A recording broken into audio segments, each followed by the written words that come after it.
Welcome back to the channel, everybody.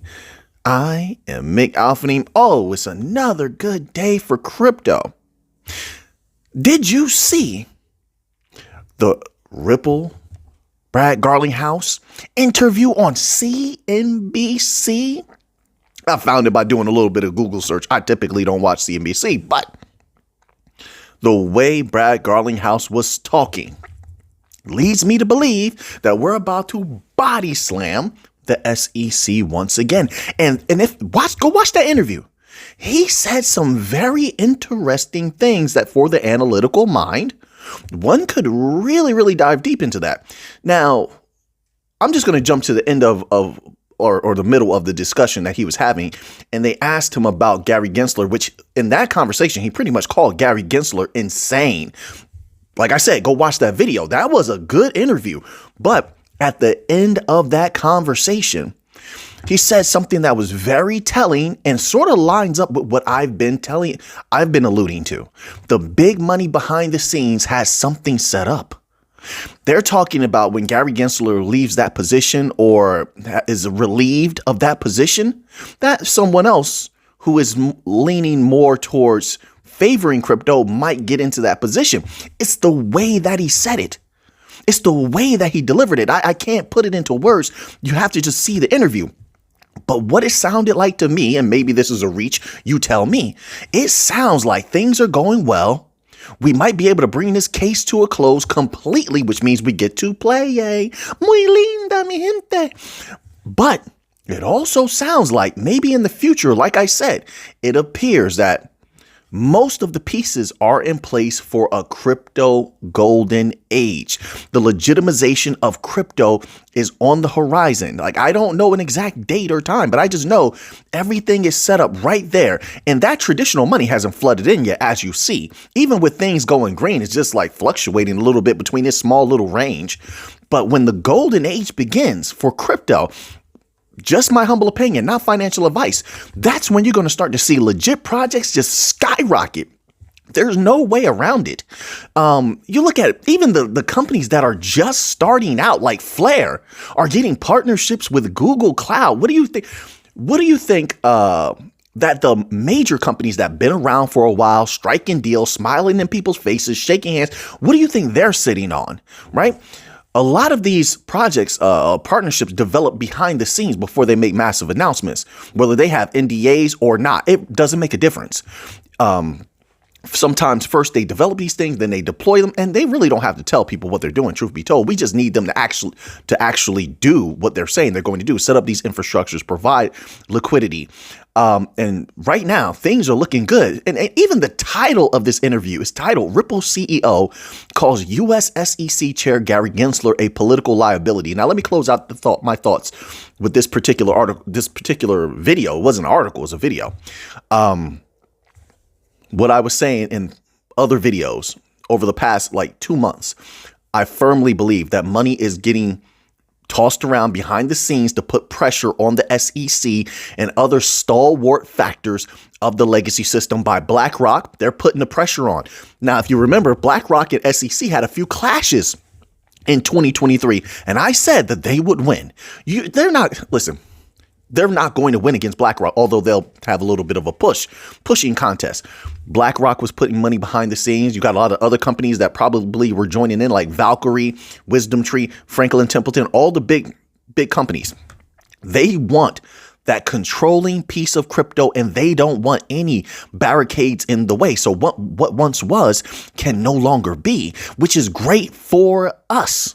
Well, those of us who will be there at that moment, that is, So now let me close that out because I want to go here. We got another article. We just have a few articles today because I am exhausted. The ice and the snow, definitely funny because the snow was light and fluffy. But then once it started getting dark, it turned into the heaviest, most dense, insane ice. I'm talking about, that ice that's hard to break apart. And let me tell you something. The gym didn't show me. People wrestling me didn't show me. People sparring me didn't show me. Nature showed me today. It showed me, hey, Mick, bruh, you're getting older. Yeah. You know that little piece of ice, Mick? Don't do what you used to do and just run through that ice with that shovel. because I hurt my hand. It was like just a little piece of that ice was so hard. I just gave it the littlest tap it seemed. Boom. And I was like, I'm telling you. That the nature showed me, Mick, take it easy. When it snows, now we're getting to that point in life. Take it easy. Be wise about everything that you do, and investigate the areas you're shoveling. Listen, I'm going to tell you what else. It don't pay to have a medium length driveway. I'm going to say that. I'm not going to say a super long driveway, but, it doesn't pay.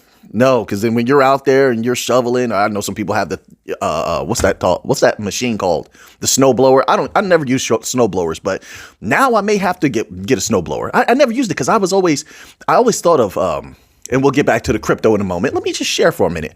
But I always felt like shoveling snow was a good exercise. I've been doing it since I was younger.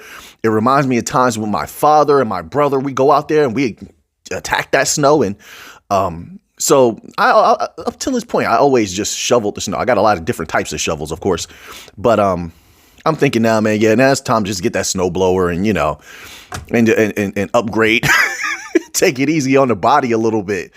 And when one thing happens, it starts making you question other things, right? Am I wrong in that? Am I the only one? So once I injured my hand on that shovel, I was like, whoa, wait a minute. Maybe I need to take it easier when I'm lifting, if I'm wrestling or something like that. Maybe I need to stretch more and warm up more. It makes me, whenever I hit a wall or I injure myself or something like that, it makes me better. In my humble opinion, because I'm preparing even more. I'm trying to figure out how to not have that happen again. So people, be careful out there. If you're in these areas, you're getting hit with snow. Also be careful if you're in these flood zones as well. Be careful, okay?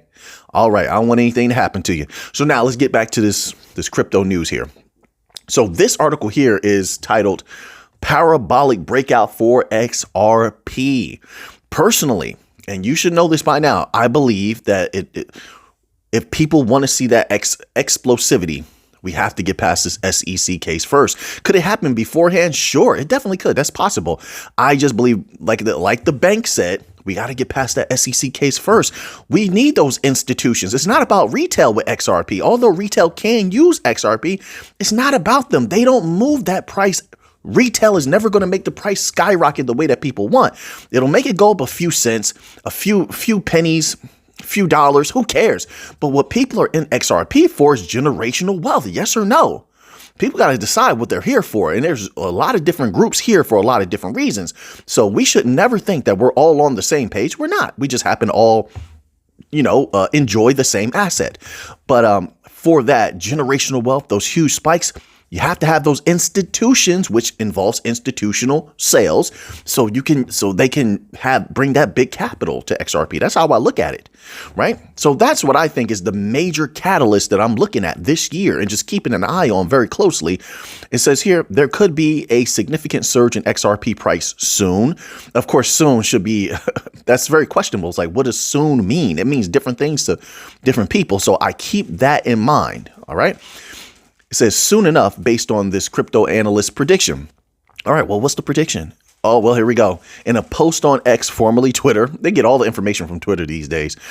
Crypto Rover shared a weekly XRP price chart, remarked that XRP was going to experience a massive breakout, which is definitely possible. The setup is beautiful. Everything is aligned. It's just, like I said, I think it needs a major catalyst right now. Unless Bitcoin skyrockets. But right now, I don't know that it's going to do that. We'll keep an eye on everything day to day. But if Bitcoin were to skyrocket, everything else is going to go up as well. If XRP goes up significantly, then XLM goes up significantly. If Bitcoin skyrockets, then there's no doubt in my mind, Algorand and Quant naturally will go up, just like the last bull run. All right. People did not forget those gains from all of these very delicious cryptocurrency. They didn't. They will come back. They will make more gains. They will want to make more gains. Solana, same thing. Chainlink, same thing. If people have seen the information, I haven't covered any lately, the information that Chainlink has been putting out has been mind blowing. And they keep throwing the Swift relationship in your face. And it's so insane to me. See, welcome to the team, Chainlink. Welcome to the team. see, now you're in bank coin territory. And it's for some reason, when you get in bank coin territory, all of a sudden you don't get as many articles anymore. All of a sudden, people don't talk about you as much anymore. I don't know why. Chainlink has a growing relationship with Swift, but it's like almost nobody cares. That is insane to me. How is that not crazy bullish? But maybe it's just me. Maybe there's something I don't know. Maybe, I don't know. You explain that to me. Just a few thoughts off the top of my head, but let's keep going here with this explosive parabolic move they're calling for XRP. This is Crypto Rover didn't mention what price level XRP could hit with this when this impending breakout happens. However, the chart that he shared, there is the possibility that XRP could rise to above $1 when the move occurs.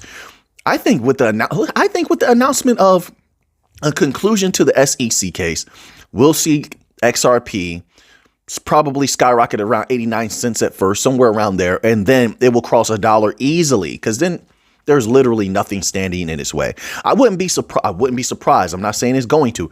I wouldn't be surprised if after the SEC case is done and settled, that XRP could make a good solid run to like $1.25 right after that. Could be hot, could be much higher. That's what I'm seeing in my mind right now when I'm thinking about what it did last time, what it can do, what it did last year when XRP itself was deemed not a security at all. Nothing changes that, by the way. Nothing changes that. Not even like the judge already established that. So I did see a comment where it was talking about XRP ETFs. The ETF product could be considered a certain thing, but XRP itself is not. So it depends on what you're dabbling in. If you're dabbling in ETFs, you just have to know what you're dealing with. But that doesn't change the nature of what the judge said that XRP is itself. XRP itself will never be a security. We've already established that. That's it. All right. That's written in stone. All right. So now he has an interesting prediction right here. It says, according to Crypto Bull. Wait, did they switch analysts they're talking about? Okay, yeah, they did switch analysts. I guess they have a couple of predictions here. It says, according to Crypto Bull, XRP is in the, quote, last moments before exploding, unquote. The analyst hinted that XRP could rise to as high as $10, as he highlighted that the price level as, what? He highlighted that price level. Okay. That price level as when he will take the remainder of his profits from XRP. Okay, to each his own. We'll see. I mean, I'm not understanding that just based on charts. No major catalyst. I'm a catalyst person. I know there's the charts are significant, but I'm looking at, there has to be a reason for something. It has to be a cause more than just charts. It's just in my humble opinion. So I need something to happen, a big partnership, end of the SEC case. A big bank starts using these, a network of banks starts actually using them, which I think that Ripple is holding back overseas because they want everything to start at the same time. Just because they don't say something for a long time doesn't mean they abandon that thought. That just means they said it enough. So they don't have to say it anymore, right? So even if they don't say flip the switch moment, currently they don't use that verbiage anymore. It doesn't mean that they've abandoned that idea. It's just like world reserve currency. It doesn't mean they abandoned the idea. It just means they said it enough. Why keep repeating the same thing? The message was already conveyed. There's so many ideas that Ripple has had and the XRPL has had that they've mentioned over the years. Then now they don't have to mention it anymore. It doesn't mean it was abandoned. So, there's a lot of different major catalysts that could pop up for XRP. And I believe that they should flip the switch. That's my personal opinion. I believe they should flip the switch on the rest of the world. I really do. But I believe that because of their tight relationships with so many banks in the U.S., that the banks in the U.S. want them to hold back. Didn't I show you in one of my other videos, one of the last two videos, I showed you where only 140 or 170 institutions are using FedNow? I literally showed the screenshot. Why is that? But there's 11,000 institutions in the SWIFT system that require faster payments. Why didn't they all sign up for FedNow? You see, so I think Ripple, just my humble opinion, I think Ripple has a tight relationship with a lot of financial institutions. And out of respect to them, they're saying, hey, we'll wait for you so you can benefit as well. And Ripple and a lot of other companies, I think, building on the XRPL, are okay with waiting because they understand the life-changing gains that them holding a bit of XRP is going to bring to them. So what difference does it make to them if they have to wait 3 years, 5 years, 6 years, 7 years? They don't care if they're going to be making billions of dollars or millions, I don't know how much they have. But you get what I'm saying? What difference does it make if you're going to get a boatload of money later? Right? So they look at it as being worth it. I don't know if I said that eloquently, but that's like my idea. But I do feel like they should flip the switch on the rest of the world. But I understand why they're waiting on clarity in the US. All right, so now let's get to just a little bit of Stellar information, because I didn't even know this. You guys didn't let me know. So now I didn't know this. I didn't know Stellar was going to be at Davos this year, but they are. And look what they wrote. Very interesting. It says here, I did a little Google search. If you Google search Stellar blockchain news today, you can get like tweets without being on Twitter. It says here, touchdown in Davos. The team is all smiles as we gear up for impactful conversations at #WEF 2024. Now, what are those impactful conversations going to be about? Obviously, anything that they say at Stellar at the World Economic Forum, and there's a lot of powerful entities there this year. Anything that they say is going to slant them in the direction of Stellar. And they're going to tell them about interoperability, which a lot of them are sweating over right now. Stellar knows how to bring it home. Stellar knows how to make an impactful, dissertation, oration about interoperability. They're going to make an impact is what I'm saying. They're going to talk about interoperability. They're going to talk about smart contracts. Of course, they're going to tell them about their innovations when it comes to Soroban, which I have another little tweet here from Google. In a second, I'm going to read about Soroban because that's coming up soon. Soroban, they're going to talk about the cheapness of it. They're going to talk about the greenness of it. Every year that they get to be at this WEF forum, this Davos, brings us a step closer to world domination as far as Stellar is concerned. This is serious business. The World Economic Forum wants to control things. Stellar is one of their favorites. And I don't doubt that their prior appearances at various Davos, not just the World Economic Forum's Davos, but other Davos, was the reason why they were able to land things like United Nations, that disbursement platform that they're working with the United Nations on, or other things, as well. Like a lot of the projects they have going on in Africa, a lot of the projects they have going on in I believe Latin America, or at least they tried, like the CBDC project with Brazil. Yeah, has everyone forgotten that? Brazil was satisfied with the product. They just chose to go with something else. So when you do things like that and you establish relationships, that comes in handy later, because it's like this. Okay, we may not use you on this project, but we can use you on other projects later. That's just how business goes. So you do the absolute best that you can so that any type of business you do later is impactful. And there's always that doorway open. That's why even if you think that you're not the best of the best, still do your best. That way that doorway is always open later. You'd be surprised how sometimes you may not land that contract, but you give it your all. 2 weeks later, maybe a month later, sometimes you get that phone call, and then those companies are like, "Hey, remember us? We were happy with your presentation. We were happy with your ideas. We like to work with you on something else." A lot of times it's like that in business, right? So I think that a lot of that came out of all of these different panels that Stellar has been on, where they get to explain and lean people towards their system, which is no doubt one of the best systems in the world, right?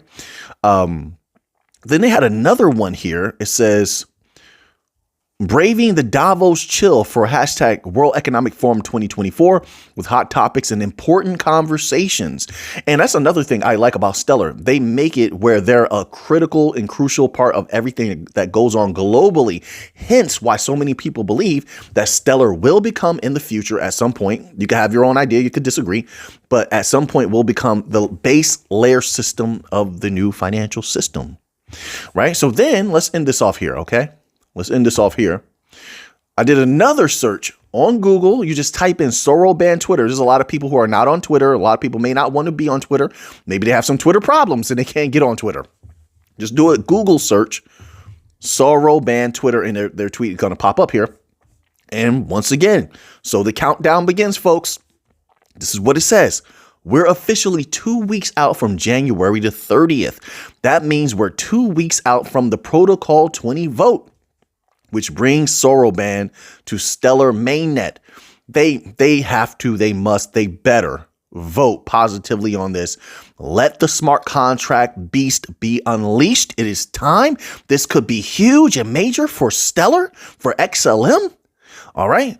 It is time. There's no more time to waste. In my humble opinion, you tell me in the comment section if you think differently, but I don't. It's time. Let's launch. We waited long enough. You've had what, like 2 years to perfect this. Let's go, baby. Let's go. Now's the time. Let's hit the ground running. Let's make an impact. I've seen what you've written about Soroban, a lot of different stuff. And it seems like it's powerful. These companies want it. There are more Franklin Templetons and wisdom trees out there that want to use Stellar, but they need that smart contract platform. I'm pretty sure there's more projects that the Bank for International Settlements wants to deploy and is ready to deploy besides just the green bonds on Stellar, which is still major, by the way. But they need smart contracts. They want smart contracts. Let's go. That brings us a step closer to world domination. Just my humble opinion. That's how I feel about it. Right. And with that, it makes this an even more exciting time, in my humble opinion. So now that you have that information, what are you going to do with it? I forgot the whole video to say, smash the like button. But if you made it this far, please, if you enjoyed this video, please smash that like button. Shout out to I always say Laser Current. Shout out to Laser Current, by the way. When I say smash that like button, because Laser Current always in the comment section says smash that like button. So when I say smash that like button, which is what YouTube apparently wants you to say, when asking people to click the like button, I think about Laser Current. So you're legendary in more ways than one, my friend. But yeah, if you like this content, please smash that like button and also subscribe to the channel if you haven't already. Now, old Alphanim, I'm going to go sit down. Because I'm not going to even lie to you. I'm not going to kid around. I was shoveling in the morning. Then everything became ice. I had to go outside and shovel again. I am sore. Like I'm telling you. If you want to get if you have a good size property and you're maintaining that yourself, I'm telling you right now, be prepared to work. See, this is what a lot of people don't keep that in mind. Like, oh, I'm just going to pay people. It's like, I'd rather save my capital, but now, like I said, now I'll probably invest in things that'll make it a little bit easier. But if you have any type of good size property and you're maintaining it, get ready to work. If you're in any of these areas that get a lot of snow or a lot of flooding or any of that type of stuff, right? And man, let me tell you, my body is feeling it. I'm not gonna lie to you. I need to stretch. I'm probably going to do that right now. Do a lot of stretching, and then I'm going to sit down and just relax for a moment. Right. So once again, folks, be safe out there. I appreciate every single one of you. Thank you for being here with me today. All right. And until next time, let's get to the money.